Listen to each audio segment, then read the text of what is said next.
The fact that the postmodernists dare to be Marxist is also something that I find, I would say, not so much intellectually reprehensible as morally repugnant. And one of the things that the postmodern neo-Marxists continually claim is that they have nothing but compassion for the downtrodden. And I would say that anybody with more than a cursory knowledge of 20th century history who dares to claim simultaneously that they have compassion for the downtrodden and that they're Marxists are revealing either an ignorance of history that's so astounding that it's actually a form of miracle, or a kind of malevolence that's so reprehensible that it's almost unspeakable. Because we already ran the equity experiment over the course of the 20th century, and we already know what the Marxist doctrines have done for oppressed people all around the world. And the answer to that mostly was imprison them, enslave them, work them to death, or execute them. And as far as I can tell, that's not precisely commensurate with any message of compassion. And so I don't think that the postmodern neo-Marxists have a leg to stand on ethically or intellectually or emotionally. And I think that they should be gone after as hard as possible from an intellectual perspective, an informed intellectual perspective. And this is fundamentally a war of ideas. And that's the level of analysis that it should be fought upon. And not only is it a war of ideas, I think it's one that can be won, because I think that especially the French intellectual postmodernists are a pack of, what would you call them? Well, we could start with charlatans. That's a good one. Pseudo-intellectual would be good. Resentful would be another. And then I would also consider them they're highly deceptive in their intellectual strategies, because almost all of them were Marxist student intellectuals, and they knew by the time the Gulag Archipelago came out, and even before that, that the nightmares of the Soviet Union and Maoist China were of such magnitude that they had completely invalidated any claim to ethical justification that the fundamental Marxist doctrines had ever managed to manifest. And so it's a no-go zone as far as I'm concerned. Intellectually, the game's over. We've already figured out that there are finite constraints on interpretation, and we also understand why those exist and how they evolved. And from the perspective of political argumentation, there's absolutely no excuse whatsoever in the 21st century to put forth Marxist doctrines as if they're the bomb that's needed by the compassionate and the bomb that's administered by the compassionate to the downtrodden. Sorry, tried that, didn't work. We got 100 million corpses to prove it, and that's plenty for me. And if it's not enough for you, well then you should do some serious thinking, either about your historical knowledge or about your moral character. So that's the first thing.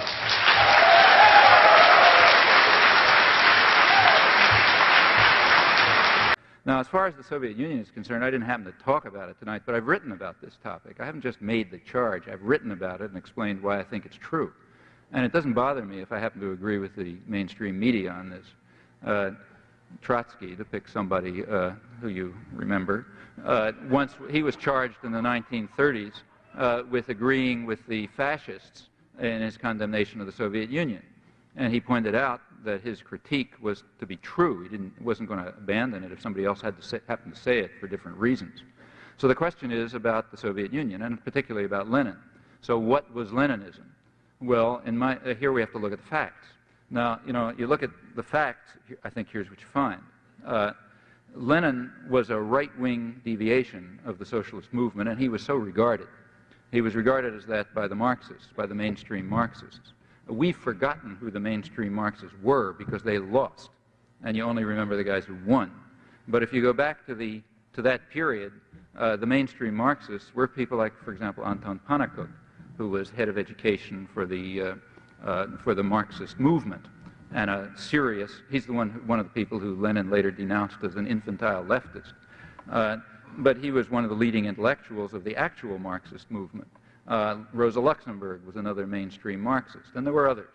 And they were very critical. In fact, Trotsky was one up until 1917. They were all very critical of Leninism because of this, what they regarded as this opportunistic vanguardism. The idea that the radical intelligentsia were going to exploit popular movements to seize state power, and then to use that state power to whip the population into the society that they chose. Now, that was quite inconsistent with Marxism as understood by the mainstream sort of, I'd say, left Marxists. From this point of view, Bolshevism was a right-wing deviation. Trotsky made the same points up till 1917. Now, when Lenin came back to Russia in April 1917, he took a different line, quite a different line from the one he'd had in the past. You take a look at Lenin's work, it shifted character in April 17. In April 1917, it became kind of libertarian. That's when he came out with the April Theses, and that's when he wrote State and Democracy. It came out a year later, but that's when it was written. And these were State and Revolution. These were basically libertarian works. They were very much more in the mainstream of sort of left libertarian socialism, from sort of this range that goes from anarchism over to left Marxism of the Pannekoek-Luxemburg variety. And he talked about Soviets and the need for a workers' organization and so on. And in fact, came really closer to what the essence of socialism was always understood to be. After all, the core of socialism was understood to be workers' control over production. That was the core. That's where you begin with. Then you go on to other things. But the beginning is control by the workers over production. That's where it begins. Then Lenin took power in October 1917 in what's called a revolution, but in my view ought to be called a coup. And things followed that coup, or revolution if you want to call it that. One of the things that followed it was the immediate moves to destroy the Soviets and the factory councils. Those were some of the first moves of Lenin and Trotsky after they took, Trotsky joined at that point, after they took state power. In fact, if you look at what Lenin wrote after that period, or did, you'll find it's a reversion to the earlier position. This sort of left deviation is that, a deviation. You could ask why. In my view, it was just opportunistic. He knew that in order to gain power, he was going to have to go along with the popular currents that were developing, which were in fact spontaneous and libertarian and socialist, as most popular movements have been, in fact, since the 17th century. And being an astute politician, which he was, he sort of went along with that and talked the line that the people wanted to hear. It's just like when an American politician goes somewhere and his pollsters tell him, say so-and-so, and he says it, meaning believes it. And I think Lenin was doing the same thing without polls. In any event, whatever your interpretation is, when he took power, he reverted to the former vanguardism and moved at once to eliminate the organs of workers' control. Now that meant he was moving to destroy socialism, if socialism has as its core workers' control over production. The Soviets and the factory councils were instruments of workers' control. And same, you could say they're defective instruments, it's never worked out better and so on, yeah, no doubt. But they were the instruments that had been developed in the course of popular struggle to implement basically workers' control, and those were the first things to go. By early 1918, it's still really before the Civil War set in, Lenin's view was pretty clearly expressed. It was the view that both he and Trotsky took the position that what you need is what Trotsky called a labor army, which is submissive to the control of a single leader. He said modern progress and development and socialism requires that the mass of the population subordinate themselves to a single leader in a disciplined workforce.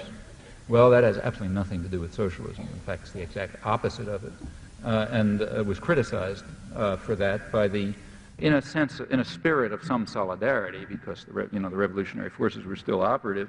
He was criticized for that by people like Rosa Luxemburg and by Pannekoek and Gorter and the other mainstream sort of left Marxists, and I think they were right.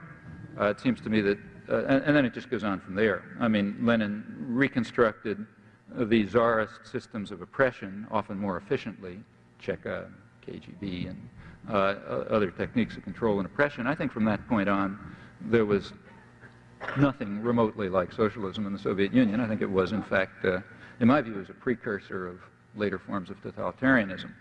Now, you could, that's what I think happened, and I think that's what you discover if you look at the facts. Now, why is it called socialism? Well, I think I think that's complicated, and we should look at it. The Soviet Union calls it socialism, and after they took control of they did take control pretty soon of most of the international socialist movement, because primarily of the prestige of having created something sort of socialism. Incidentally, just a side remark, Lenin remained, despite it all, a sort of an orthodox Marxist in many respects. And as an orthodox Marxist, he didn't believe that it was possible to have socialism in the Soviet Union. This was supposed to be, up to his death, or shortly before his death, when he was still writing, speaking lucidly, he kept the view that the Soviet revolution was a holding action. They were just going to hold things in place until the real revolution took place in Germany, because the revolution, according to Marxist doctrine, was going to take place in the most advanced sector of modern industrial capitalism, for all the reasons that you read about in Marx. That's where the revolution had to take place. Obviously, that wasn't the Soviet Union, so there couldn't be socialism there. It was just some kind of holding action. And that presumably gave some sort of justification for eliminating the socialist institutions. I don't think it's a real justification, but probably that was the internal justification. And again, in taking that view, he was in accord with the mainstream Marxist tradition. Well, after that comes the view that all of this is socialism.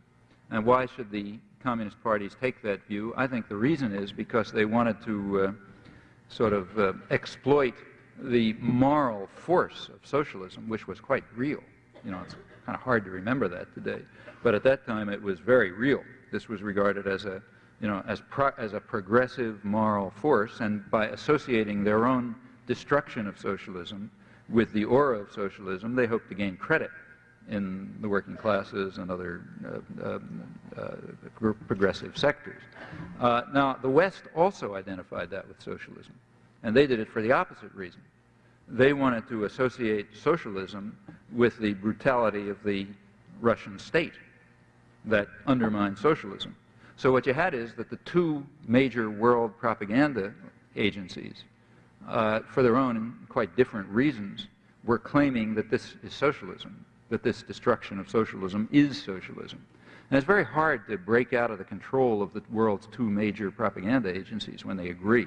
They agreed for different reasons, but they basically agreed, and that then became doctrine and dogma. Well, I think people should ask whether that's true. Take a look back and see whether the moves that Lenin took and that Trotsky supported him in taking and that they both advocated had anything to do with socialism as it was understood by, say, in the Marxist tradition or in the left libertarian tradition. And I think the answer that you'll discover when you look at that is that they didn't. In fact, this was a destruction of socialist institutions. Well, this may be true or it may be false, but if it's true, and I think the evidence pretty strongly supports it, then I don't see any reason why we shouldn't express that fact. And I certainly don't think that we should be deterred in expressing this fact if other people who's, fascists or whatever, happen to condemn the Soviet Union, just for the same reasons that Trotsky mentioned in the 1930s.